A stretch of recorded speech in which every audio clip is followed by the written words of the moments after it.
누가복음 21장 1절에서 9절입니다. 신약성경 131페이지입니다. 누가복음 21장 1절에서 9절입니다. 우리 찾으셨으면 우리 한 목소리로 우리 함께 보겠습니다. 예수께서 눈을 들어 부자들이 헌금함에 헌금 넣는 것을 보시고 또 어떤 가난한 과부가 두 렙돈 넣는 것을 보시고 이르시되 내가 참으로 너희에게 말하노니 이 가난한 과부가 다른 모든 사람보다 많이 넣었도다. 저들은 그 풍족한 중에서 헌금을 넣었거니와 이 과부는 그 가난한 중에서 자기가 가지고 있는 생활비 전부를 넣었느니라 하시니라.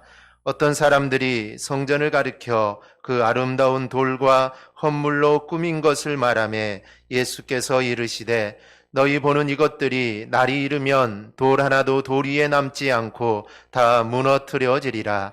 그들이 물어 이르되 선생님이여 그러면 어느 때에 이런 일이 있겠사오며 이런 일이 일어나려 할 때에 무슨 징조가 있사오리이까? 이르시되 미혹을 받지 않도록 주의하라. 많은 사람이 내 이름으로 와서 이르되 내가 그라하며 때가 가까이 왔다 하겠으나 그들을 따르지 말라. 난리와 소요의 소문을 들을 때에 두려워하지 말라. 이 일이 먼저 있어야 하되 끝은 곧 되지 아니하리라. 아멘. 잠깐 기도하겠습니다. 하나님 감사합니다. 이 시간 저희들 하나님 말씀을 듣습니다. 하나님 함께 하시고 이 시간 말씀의 은혜로 우리의 심령 위에 충만하게 임하게 하여 주옵소서. 예수님 이름으로 간절히 기도하옵나이다. 아멘. 오늘 말씀은 고난주간의 셋째 날인 이 화요일에 있었던 이 사건과 교훈을 다루고 있습니다. 그중 오늘 본문은 제20장과 이 장소가 같습니다. 즉 계속해서 이 예루살렘 성전을 이 장소적 배경으로 하고 계속 사건들이 일어납니다.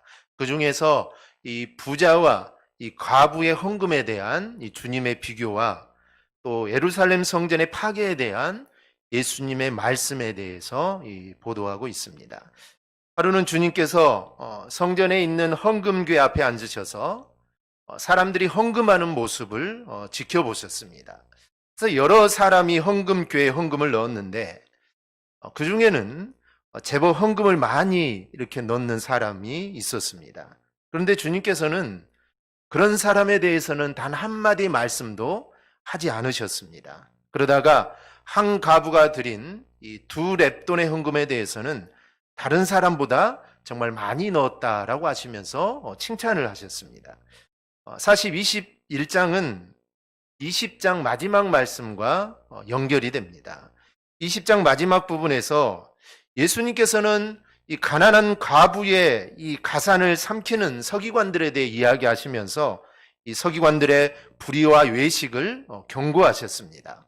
그리고 21장에서도 이 과부의 이야기가 나오는데 한 가난한 과부의 온전한 헌금에 대해서 이 칭찬을 통해서 정말 외식적인 신앙에 빠져 있는 유대 종교 지도자들을 책망하시는 것입니다. 그리고 동시에 진정한 신앙인의 모습에 대해서 우리에게 교훈을 하십니다.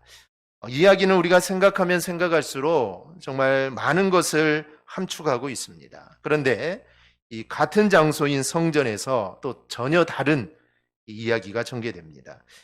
재밌게도 예수님께서는 이 성전이 무너질 거다라고 이렇게 예언을 하십니다. 어떤 사람이 성전을 가리키면서 그 아름다운 돌과 헌물로 꾸며진 것에 대해서 감탄을 합니다. 우리도 지나가다가 교회가 아름답게 지어져 있으면 야 정말 멋지다 이렇게 말하지 않습니까? 예루살렘 성전을 보면서 사람들이 야 볼 때마다 너무나 아름답습니다. 그래서 사람들이 감탄을 합니다. 그런데 주님께서는 그 모습을 보면서 돌 하나도 돌 위에 남기지 않고 다 무너질 것이다 라고 이렇게 말씀을 하십니다. 사실 성전을 가리켜서 이렇게 말하는 것은 이건 쉬운 일이 아닙니다. 어쩌면 오해를 사게 될 말씀이기도 합니다. 구약 율법에 의하면 성전을 못 오가는 죄는 사형에 해당됩니다. 주님은 그걸 아시면서도 이 말씀을 하십니다. 오늘은 이 두 이야기를 하나로 묶어서 살펴보려고 합니다. 앞에서 말씀드렸듯이 이 사건은 모두 이 성전을 매개로 이루어집니다. 이 성전은 건물 자체를 이야기하지만 이거는 은유적으로 결국 우리의 신앙에 대한 이야기이기도 합니다. 그래서 이 두 이야기를 통해서 우리의 신앙은 어떤 모습으로 이루어져야 되는가, 여기에 대해서 우리가 한번 생각해 보도록 하겠습니다. 첫째는 믿음은 하나님 앞에서 우리의 마음과 실천으로 세워집니다.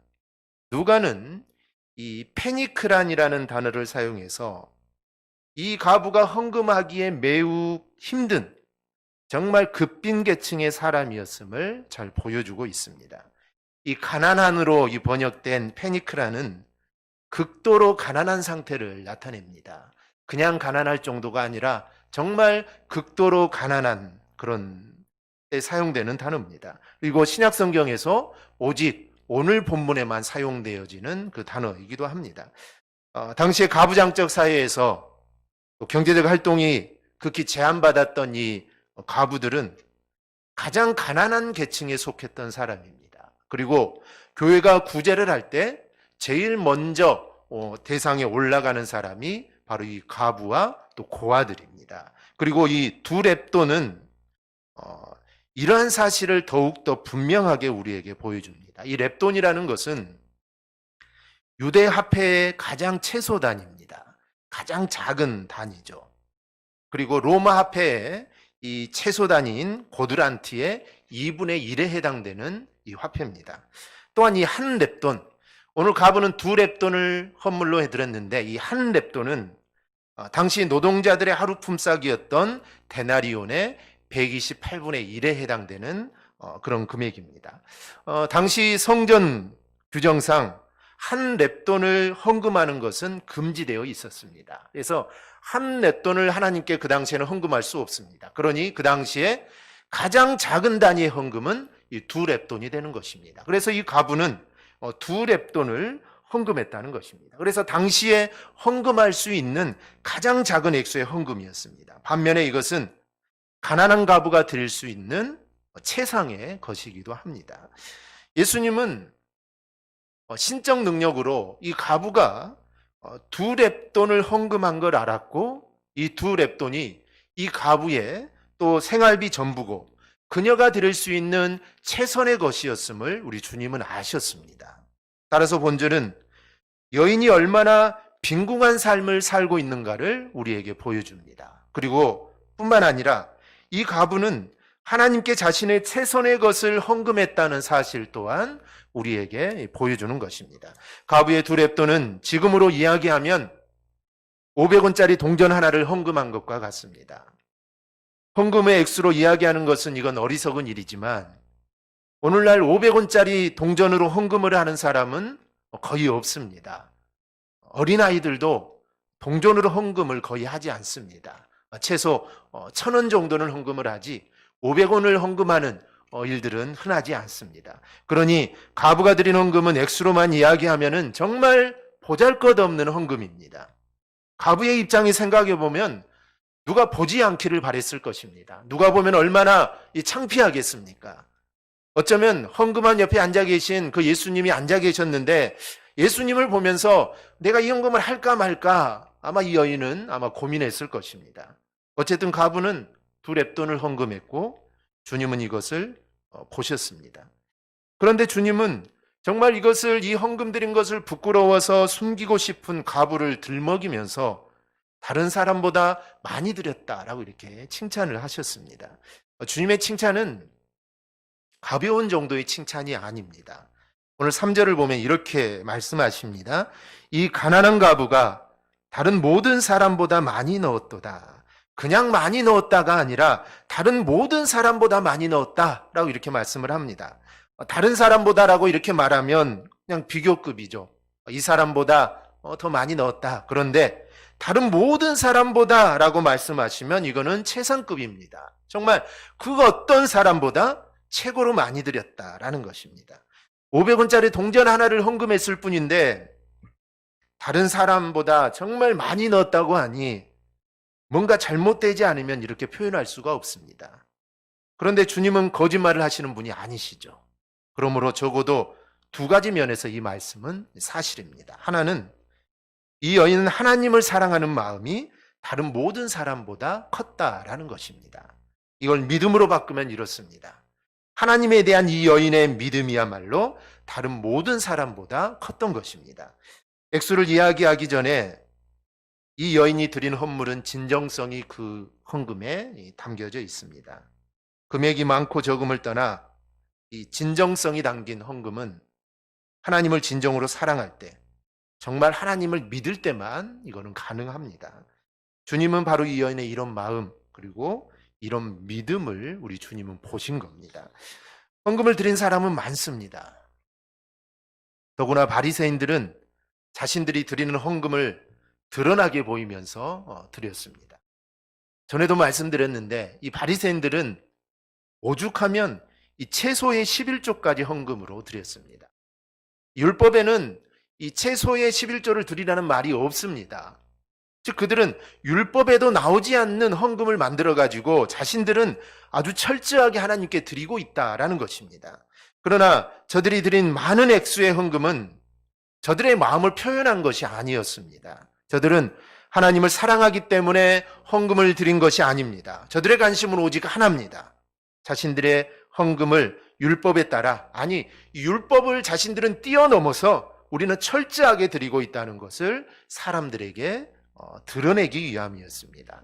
사도행전을 보면 예수님이 승천하신 후에 초대교회 이와 비슷한 사건이 하나 일어납니다. 사도들의 말씀을 듣고 사람들이 감동을 받아서 각자 자신의 것을 팔아 사도들의 발 앞에 놓게 됩니다. 그 사람들 중에 구브로에서 난 요셉이라는 사람이 있었습니다. 우리가 바나바라고 부르기도 하는데요. 바나바가 구브로에 있는 자신의 땅을 팔아서 그 값을 사도들의 발 앞에 두게 됩니다. 그런데 이 사건이 초대교회에 아주 귀한 귀감이 되었습니다.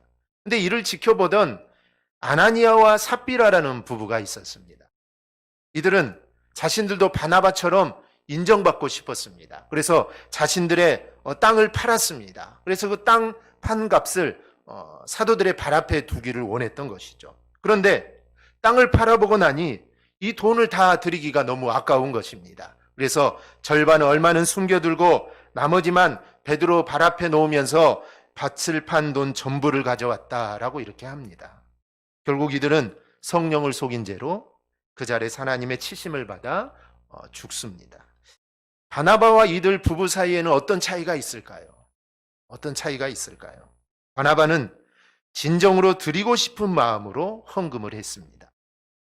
마음에서부터 진실했습니다. 그만큼 순수한 마음을 지녔다는 것이죠. 그러나 아나니아와 삽비라 부부는 그런 마음을 갖지를 못했습니다. 그들이 헌금 드리는 이유는 자신들도 바나바처럼 인정받는 사람이 되고 싶다. 이것이 그들이 하나님께 헌물을 드린 이유였습니다. 하나님께서는 그런 자세로 드리는 걸 하나님은 원치 않으십니다. 중요한 것은 오늘 본문에 나오는 과부는 그 마음에서 진실했습니다. 즉, 이 여인은 하나님을 정말 순전히 사랑했고 하나님을 온전히 믿는 믿음을 가지고 있었습니다. 그러기에 그의 헌물은 진실된 헌물이 될 수 있었던 겁니다. 하나님 앞에서 우리가 어떤 자세로 드리는가를 우리는 돌아보아야 합니다. 우리가 드리는 자세는 하나님을 사랑하고 또 오직 그를 믿는 믿음 외에 다른 게 필요하지 않습니다. 다른 것이 이유가 되어서 드리는 것은 우리 하나님이 절대로 받지 않습니다. 그러므로 믿음이라는 것은, 진정한 믿음은 정말 하나님을 사랑하고 믿는 것이 전제가 되어 있어야 합니다.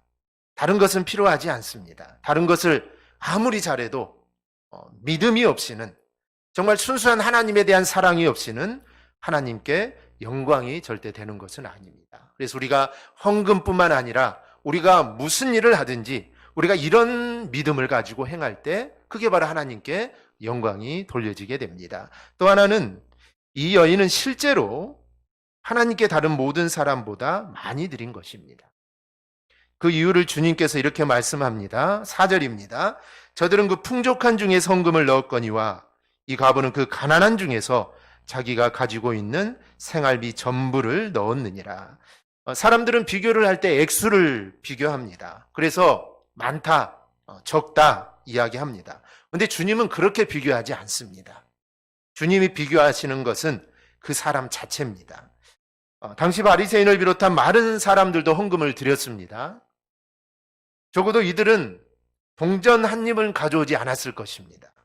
그러니 주님께서 만약에 사람 대 사람을 비교하셨다면 이 과부의 헌금이 가장 적었다라고 말씀하셨을 겁니다. 하지만 주님은 헌금을 드린 그 사람 자체를 비교하셨습니다. 다른 사람들은 액수로는 과부보다 많이 드렸지만 자신이 가진 것에 비하면 그것들은 너무나 하찮은 것들이었습니다. 즉 몇천 분의 1 아니 몇억 분의 1밖에 되지 않았습니다. 이 관점에서 보면 이 과부가 드린 헌금은 비록 액수로는 동전 한 입이지만 주님이 말씀하셨듯 이 여인은 자신이 가지고 있는 생활비 전부, 즉 100%를 드린 것입니다.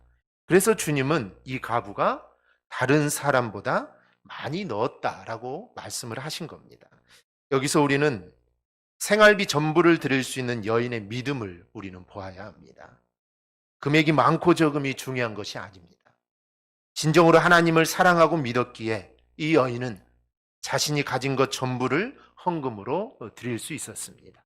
만약에 이런 마음이 없었다면 이 여인은 두 렙돈을 절대로 드릴 수 없었을 것입니다. 진정한 믿음은 행동이 따라오기 마련입니다. 앞서 예로 들었던 바나바가 구브로에 있는 자신의 땅을 판 돈을 전부 바칠 수 있었던 건 역시 하나님께 대한 동일한 사랑과 믿음이 있었기에 가능했던 겁니다. 열왕기상에 나오는 사르밧 과부도 마찬가지입니다. 그녀는 이제 자신과 아들이 먹고 죽을 밀가루를 가지고 엘리야의 요구대로 먼저 선지자를 공양하는 일에 사용을 하였습니다. 그녀 역시 하나님에 대한 진정한 사랑과 믿음이 없었다면 그와 같은 일을 절대로 할 수가 없습니다. 그런데 이 사르밧 과부도 하나님에 대한 진정한 사랑과 믿음이 있었기에 자신이 가진 전부를 선지자에게 내놓을 수 있었던 겁니다. 그러자 하나님께서는 기근이 끝날 때까지 이 여인의 가족이 먹을 것이 떨어지지 않도록 하나님이 기적을 베풀어 주셨습니다. 앞서 예를 든 바나바의 경우 정식 사도로는 이름을 올리지 못했지만 사도의 반열에 서서 사역을 하는 자가 되게 하셨습니다. 오늘 본문의 과부에 대한 이야기, 이 이후에는 이 과부에 대한 이야기가 없습니다. 하지만 우리는 그녀가 생활비 전부를 드렸기에 아마 이 여인은 굶어 죽었을 것이다. 우리는 이렇게 생각하지 않습니다. 하나님께서 주시는 은혜로 오히려 더욱더 강건하게 살았을 것입니다. 오늘 설교가 자칫하면 야 가진 거 다 팔아 성금 드려라 이렇게 오해하실까 봐 걱정이 되지만 오늘 말씀의 핵심은 정말 하나님을 사랑하고 믿는 자는 어떻게 해서든지 주님께 많이 드리고자 한다라는 것입니다. 바로 그런 마음들이 내 마음속에서 생겨나게 됩니다. 사랑과 믿음이 있으면 실천이 뒤따르기 마련입니다. 보이지 않는 사랑과 믿음은 결국 그가 얼마나 실천하는가로 드러나기 때문입니다. 우리가 하나님을 사랑한다고 합니다. 하나님을 사랑합니다. 그런데 이웃을 사랑하지 않으면 그 사랑은 가짜다라고 말씀을 하셨습니다. 하나님을 사랑한다면 반드시 이웃 사랑으로 나타나게 되어 있습니다. 이웃을 사랑하지 못하면서 하나님을 사랑한다, 이거는 맞지 않습니다. 우리 사랑하는 여러분, 주님은 이 과부의 헌금을 통하여 우리에게 믿음이라는 것은 우리의 마음에서 우러나는 진정한 사랑, 그리고 마음에서 신뢰하는 진정한 믿음이 있어야 함을 우리에게 말씀합니다. 우리 모두 정말 하나님께 헌신할 때, 오늘 말씀은 헌물로, 헌금으로 주님이 말씀하셨지만 헌금만 제한된 것이 아닙니다. 우리가 하나님께 헌금을 드리는 것이나 아니면 우리가 교회 안에서 여러 가지로 우리가 헌신하고 봉사하는 것, 이 모든 것도 다 마찬가지입니다. 우리가 하나님께 헌신할 때 이러한 마음을 가지고 우리는 행해야 합니다. 그럴 때 하나님께서 우리의 애물과 또 우리의 헌신을 기쁘게 받아주실 줄 믿습니다. 둘째로 믿음은 겉으로 드러난 형식과는 아무런 관련이 없다는 것을 또 볼 수 있습니다. 이 성전에 대해 말씀하시는 이 주님의 말씀은 가부에 대한 것과는 전혀 다른 관점을 보여줍니다. 당시 성전은 아름답게 건축되어 있었습니다. 그래서 어떤 사람은 그 성전을 보면서 이게 얼마나 아름답냐라고 주님께 이야기를 합니다. 5절입니다. 어떤 사람들이 성전을 가리켜 그 아름다운 돌과 헌물로 꾸민 것을 말하며, 여기 돌로 번역된 리도이스 칼로이스는 이 성전을 건축할 때 사용된 희고 큰 대리석을 말합니다. 이 돌은 주로 성전의 기초와 기둥으로 많이 사용이 됩니다. 이 성전을 목격한 사람이 있습니다. 그리고 이를 목격하고 기록해 놓은 사람이 있는데요. AD 1세기의 역사가 이 요세푸스라는 사람이 그 당시 이 성전을 보고 이렇게 기록을 해놨습니다. 당시 헤롯 성전에 사용된 돌의 크기가 있습니다. 돌 하나의 크기가 가로가 11.4m, 그다음에 세로가 3.7m, 높이가 5.5m가 되는 정말 엄청난 규모의 돌이었다라고 이렇게 말을 합니다. 특히 성전 입구에 있는 돌, 성전 입구에 있는 돌은 그 높이가 무려 12m가 되는 돌이었다, 이렇게 말을 합니다. 또 헌물로 번역된 이 아나데마 신이라는 말은 성전에 바쳐진 물건, 봉헌된 재물을 뜻합니다. 이 헌물들은 이 왕이나 지도층에 있는 부유한 사람들이 성전에 바친 물건입니다. 그래서 이런 물건들로 성전을 장식하고 전시를 해 놓았습니다. 이 대표적인 헌물로는 BC 19년에 성전을 재건축한 것을 기념해서 그 당시 헤롯 대왕이 바친 사람 크기만한 황금 포도송이가 있습니다. 사람 크기만한 포도송인데 황금이라는 것이죠. 어마어마할 겁니다. 바로 이렇듯 성전은 아름답고 화려한 헌물들로 장식이 되어 있습니다. 그러니 사람들이 볼 때 얼마나 대견하겠습니까? 야, 저런 성전을 우리가 가지고 있다, 이렇게 사람들은 대견하게 생각을 했습니다. 그런데 주님은 이런 것에 대해 별로 관심을 갖지 않으셨습니다. 이 성전을 통하여 주님은 이스라엘 사람들의 믿음을 보셨습니다. 이스라엘 사람들은 그 건축물이 자신들의 믿음이라도 되는 양 이렇게 한껏 자랑했습니다. 이 성전을 자랑하면서 이 성전이 이렇게 화려하고 웅장하듯이, 야, 내 믿음도 이렇게 정말 화려하고 웅장하다, 사람들은 이런 생각을 가진 겁니다. 그런데 주님은 그 화려하고 웅장한 그 성전이 돌 하나의 돌도 남기지 않고 다 무너질 거다라고 말씀을 하십니다. 즉 화려한 건물들 아무것도 아니다라는 것입니다. 그리고 역사적으로 정말 그 성전이 무너집니다. 그 사람이 자랑하던 성전은 사실 아무것도 아니었습니다. 마찬가지로 성전으로 비유되는 그들의 믿음 역시 사실은 아무것도 아니었던 겁니다. 주님은 이 사실을 지금 지적하고 계십니다.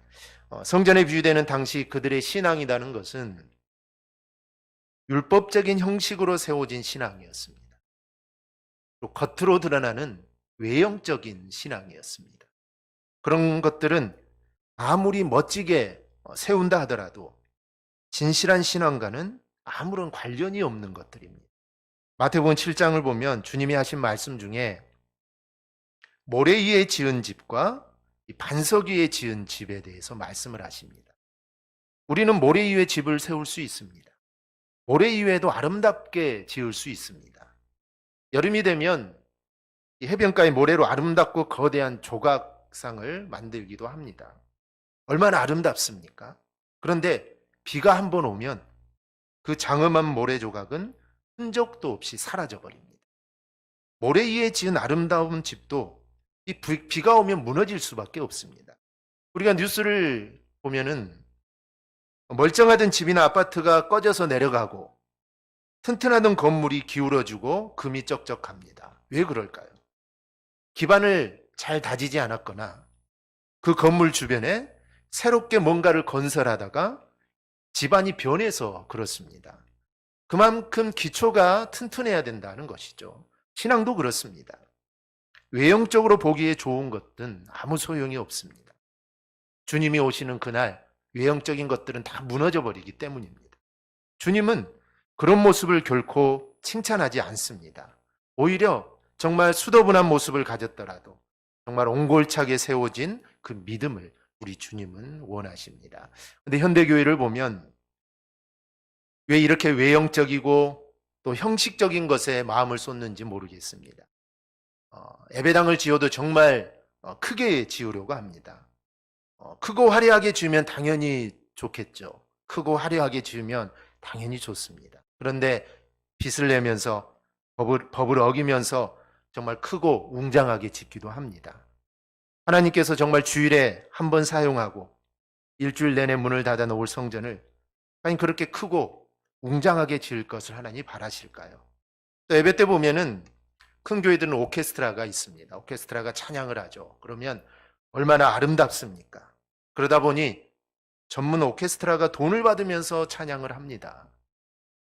그런 구조에서 성도들의 헌신은 다 사라져버리고 맙니다. 자신의 재능으로 내가 헌신하고 싶어도 헌신할 자리가 없는 것입니다. 어떤 목사님들은 설교 가운을 입으면 되지 박사 가운을 입고 설교하시는 목사님들도 있습니다. 사실 주일날 이 목사들이 설교 가운을 입는 것은 다 이유가 있습니다. 요즘은 잘 안 입습니다. 유튜브를 보면은 요즘은 목사님들이 설교 가운을 잘 입지 않습니다. 설교 가운을 입으면 좀 성도들과 좀 거리감도 있고 좀 부담스러운 그런 면들이 있어서 요즘은 낮 예배 때도 설교 가운을 잘 입지 않는데요. 이 설교 가운을 입는 이유가 있습니다. 그리고 또 여름에는 양복 위에 입어야 되니 얼마나 덥겠습니까? 여름용 따로 입고 겨울용 따로 입는 것이 아니라 그냥 1년 내내 사계절이 있기 때문에 여름에는 덥기도 합니다. 하지만 이 설교 가운의 의미는 목사도 부족하기에 자신을 가리고 설교한다는 의미에서 입는 겁니다. 이 부족한 목사도 정말 그 가운으로 나를 가리고 하나님 말씀을 드린다라는 것입니다. 구약에도 제사장들의 의복이 따로 있었습니다. 그 의복을 입고 하나님의 일을 하는 것이죠. 그래서 목사들도 자신을 가리고 부족한 자신을 가리고 하나님께 설교를 하는 겁니다. 근데 요즘은 박사 가운을 입고 자신을 드러내는 이런 목사님들도 많이 있습니다. 이런 외형적인 것들에 대해서 주님은 뭐라고 하실까요? 돌 하나도 돌 위에 남지 않고 다 무너뜨려진다라고 하셨습니다. 참된 믿음이 아니기에 이건 무너질 수밖에 없습니다. 하나님이 인정하시는 것이 아니기 때문에 사라질 수밖에 없습니다. 우리가 외형적이고 형식적인 것에 매여서 정말 하나님이 바라시는 내용을 보지 못하면 이거는 정말 불쌍한 믿음인 겁니다. 그러므로 우리는 이 겉으로 드러나는 형식보다는 우리의 내면을 더 아름답게 우리는 가꾸어야 합니다. 그래야 주님으로부터 책망받지 않고 칭찬받는 성도가 되는 겁니다. 이 성전에 대한 이야기는 사실 종말에 대한 이야기입니다. 이제 뒷부분에 보면 그렇게 묻게 됩니다. 이 종말론적인 신앙이 무엇입니까? 이 종말론적인 신앙이라는 것은 지금이라도 주님이 오시면 아멘 주 예수여 어서 오시옵소서라고 말하면서 두 손을 들고 가는 것이 종말론적인 신앙입니다. 주님이 오시는데 조금만 1년만 있다 오시라고 말하는 것은 이건 종말론적인 신앙이 아닙니다. 내가 지금 무슨 일을 하고 있든지 내가 지금 사업이 잘 돼서 내 사업이 곧 이제 정말 성공하는 그 순간에 있는데 그때라도 주님이 오시면 아멘 주 예수여 어서 오시옵소서 내 두 손 들고 주님을 맞이하는 것, 이게 종말론적인 신앙, 종말론적인 삶을 살아가는 우리 신앙인의 모습입니다. 그런 삶을 살기 위해서는 우리 삶의 하나님에 대한 진실한 사랑과 진실한 믿음이 있어야 합니다. 우리의 신앙을 겉보기로만 세워서는 절대로 안 됩니다. 삶 자체가 하나님에 대한 사랑과 믿음이어야 합니다. 그럴 때 오늘 칭찬을 듣고 있는 가부처럼 하나님께서 인정하시고 복 주시는 그런 믿음의 사람이 되는 것입니다. 우리는 지금 종말의 때를 살아가고 있습니다. 주님이 승천하실 때 승천하시고 초대교회 당시에도 곧 주님이 다시 오신다.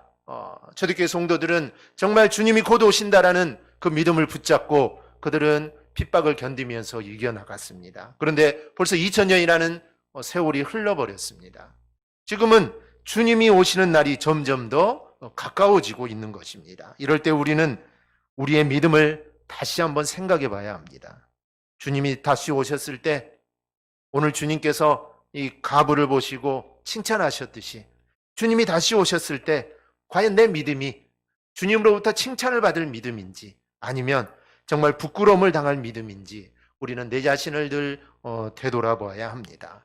우리 모두 정말 주님이 다시 오실 때 정말 칭찬받는 정말 순수하고 참된 이 사랑과 믿음으로서는 우리 모두가 될 수 있기를 주님의 이름으로 축원합니다. 아멘. 기도하겠습니다.